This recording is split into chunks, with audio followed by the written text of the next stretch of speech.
old city. And From the embroidery on the pillows to her books, almost everything in her home reminds Ziba Mashkuri of the country she left 30 years ago. I hope that soon all this is going to be over. To her, the selection of Iran's new supreme leader, the son of the Ayatollah, is only more of the same. What happens is that brutality will carry on. Nothing will change. The operation will carry on. At this Iranian dessert shop in Halifax, the same sentiment. We don't call it a war, we call it a rescue mission. Through a translator, Mariam Gassemi, who came to Canada less than 5 years ago, is hoping opposition leader Reza Pahlavi may rise into power if the Islamic regime falls.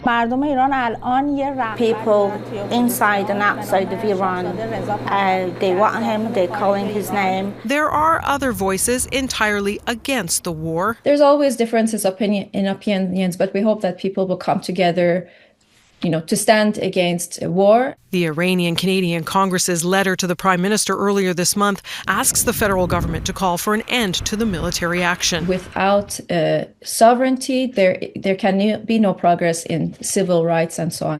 What is involved has to do with what is kind of at stake in a future for Iran. The politics and history complex, which means there's no simple solution. People have been wanting change.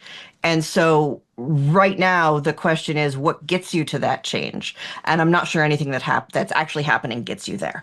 For Mashkuri, the thousands of lives lost protesting the regime earlier this year must have justice. And for her, that means change. Heidi Petracek, Global News, Valley, Nova Scotia.